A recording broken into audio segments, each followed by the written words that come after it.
বিভিন্নভাবে মত জাস্টিস হচ্ছে, আমরা এই সকল মত জাস্টিসের অবসান চাই।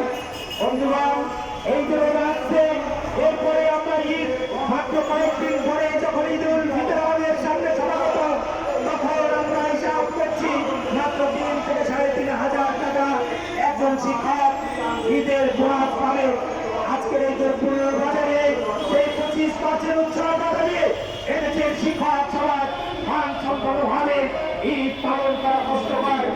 এরপরও আপনারা দেখেছেন বিএনপির একটি যাত্রাপাল শুরু হয়েছে সরকারি কর্মকর্তাদের অবহেলার ফলে এবং তাদের দখলন্দির কারণে আজকে 3 থেকে 4 মাস যাবৎ বেসরকারি শিক্ষক কর্মচারীরা হাজার হাজার শিক্ষক কর্মচারী 3 থেকে 4 মাস যাবৎ বেতন পাচ্ছে না।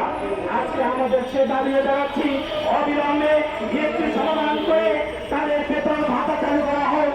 আজকে আমরা এই জায়গা থেকে বক্তৃতা শেষে বিক্ষোভ মিছিল হবে।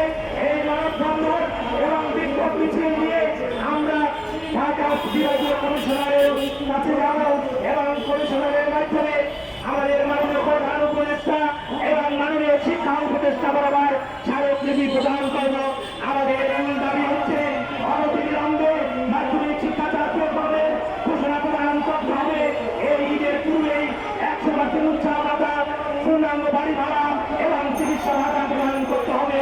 এই দাবিতেই আজকে মানববন্ধন এবং বিক্ষোভ মিছিল স্মারকলিপি প্রদান সফল হয় সেই প্রত্যাশা ব্যক্ত করে আমার যারা বন্ধুরা উপস্থিত হয়েছে দূরান্ত থেকে এসেছেন তাদের সকলকে আন্তরিক অভিনন্দন জানিয়ে বিশেষ করে আজকে আমাদের সরকারের সাধারণ সম্পাদক স্বামী মামুন জয়েল সহ আমাদের প্রধান উপদেষ্টা উপদেষ্টা মন্ডলীর সদস্য কেন্দ্রীয় কমিটির সকল পর্যায়ের সদস্যবৃন্দদের আন্তরিক অভিনন্দন এবং শুভেচ্ছা জানিয়ে আমার স্বাগত এখানে শেষ করছি।